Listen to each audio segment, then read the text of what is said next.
Hi everybody, and welcome to the Dr. Psych Mom Show. Today I'm going to talk about something that people say, which is, what's wrong with me? I have such a perfect life. Why am I not happy? And we will talk about, what else you might want to think about if you are somebody who's told this to yourself. And I will get into that as soon as I tell you to subscribe. I have about 180 subscriber episodes. They're all awesome. At least some of them are awesome.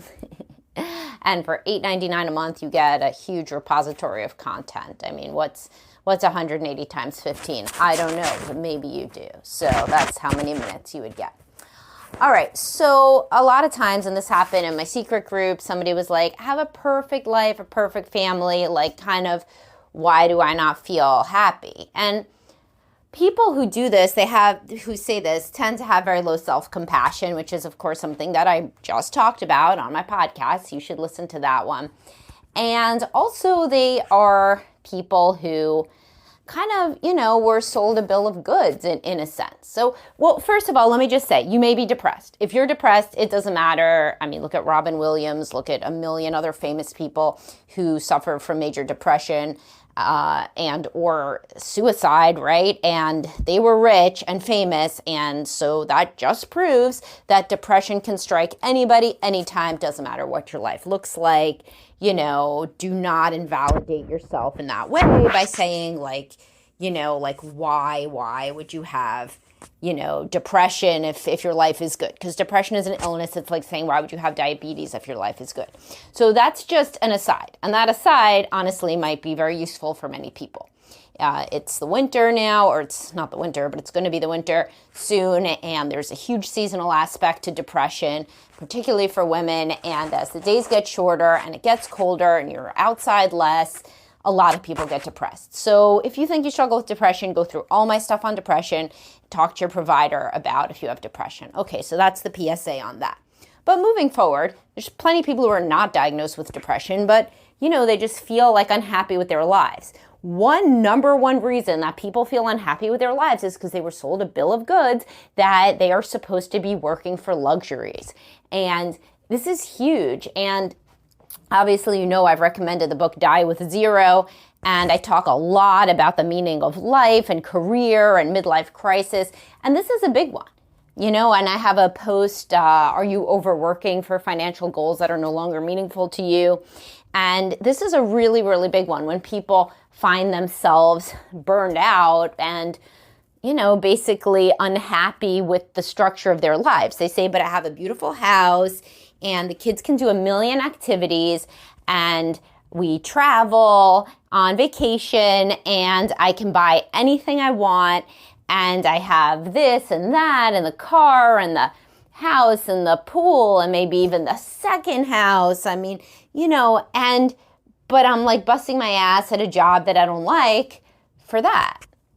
And I think that is a problem, some people say, well, it's just what life is. I don't think that's what life has to be. And obviously, as a psychologist, I work with people discussing their goals and their values at a deep level every day. And if you do not enjoy what you do or you're stressing yourself out, there's something that happens in midlife, which is usually when people say this, is like, oh, what's it all for? Like, I have a perfect life. Why am I so burned out and unhappy? It's like your energy is down. You don't have the energy of somebody in their 20s. You're not doing, you can't be awake for like 18 hours, like bright-eyed and bushy-tailed and sleep for 6 anymore. You need more time to engage in things that you actually enjoy. So a lot of people enjoy exercise. They enjoy being with their kids. They enjoy socializing. They may enjoy some creative sort of effort. They enjoy maybe reading a book or watching a movie, and they don't get time to do any of that because they're working all the time, And so I am a huge believer in make your schedule as flexible as possible. Get a different job where you can work remotely. Working remote alone is like life-changing for many people who are highly sensitive and or who feel burned out. The commute is just dead time. And of course, there's happy people in the world who they don't love their commute, but they listen to audiobooks. And many of you are probably listening to this on your commute.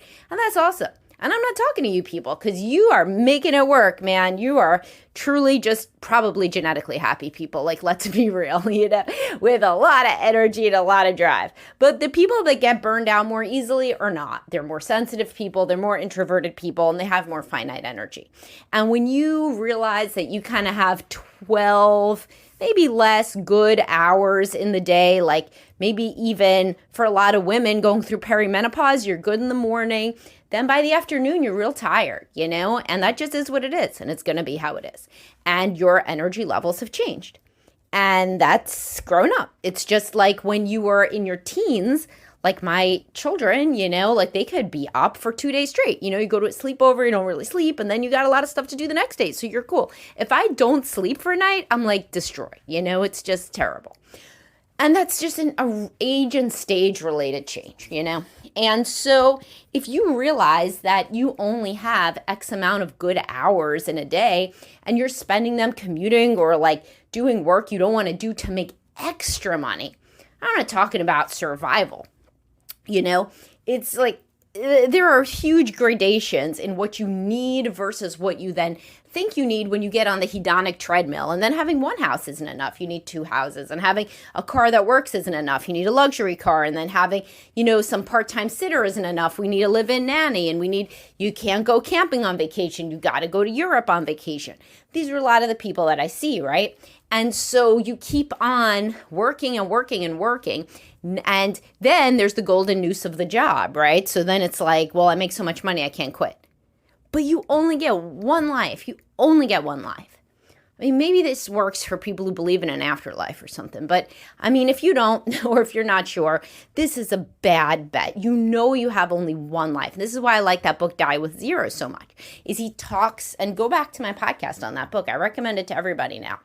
And it really summarizes a lot of the values-based metrics that therapists use to help their clients figure out how to spend their finite time on this planet in a way that makes sense to them and is meaningful to them. So yes, there's certainly people that don't work, as my most recent podcast was about not working is terrible for many people, but overworking is also terrible for many people. So, think about how you could rearrange your life and your career if you just didn't need to make so much money for luxuries, right? And so that's one big one to think about. And the next one to think about is the marriage, There's a lot of people who feel burned out on life, and it's really because their marriage sucks. And they don't want to admit that. That seems really unsafe. These can be either, people whose parents got divorced or people whose parents were really happy and or they think they were really happy, who knows, and they're always trying to, live up to that. But either way, they're not happy. And it feels very threatening to actually focus on the fact that you feel burned out because you don't have a partner. You don't have a teammate. So if you do shit with kids is annoying enough, right? A lot of stuff you do with kids is annoying anyway. But like if you have a teammate, it's less annoying. There's these funny TikToks of women that have little kids. So I obviously don't have little kids. So they're like in their 30s, either early 30s, 20s even. And it's funny. And of course, if you're easily offended, that it's something to clutch your pearls about. But I think it's funny. And it's like before getting into a car trip, I've seen many of these. So it's like a theme, like people do the same TikTok or whatever, to when it's on trend. And the woman is saying to her husband with a voiceover or with the caption, like, before you get into a car ride with the kids or before you take a road trip or before you do an activity with the kids, we must remember it's us against them, not us against each other. And I think it's funny, Of course, you shouldn't feel like you're pitted against your kids, obviously, goes without saying. But it's a funny joke, and it interestingly situates it in the way that I think is most healthy and adaptive. And this is what I've seen people be happiest with, And there's actually research that bears this out. I think David Brooks did an article about this in maybe the Atlantic, where he talked about how a happy marriage is the most important thing over career. So in predicting your happiness. So your marriage is actually predicts more of your happiness as a person than your career, than how happy you are in your career. And I've seen that. over and over. So when you feel like you're going with a teammate on vacation with the kids, then that's great because you're getting some time with your teammate. It's like so many women love to do, I used to do this too, like the moms groups. Why do you like the moms groups? Because you're not parenting alone. You're getting to hang out basically with friends while you're parenting. So then the annoying parts of parenting don't feel as annoying because you're with a friend. And so many women have so much fun if they go like on a trip with a girlfriend and all the kids, so like, your friend, your girlfriend, and then all of the children will go to Disney or whatever. And that's so much fun for most people that do this. Or even like the dance trips, if your kid is in dance or travel sports, a lot of the moms just hang out with each other. And so then the stuff isn't so annoying because you have your comfort person there. If you don't think of your spouse as your comfort person, well, then everything that you're doing feels kind of meaningless.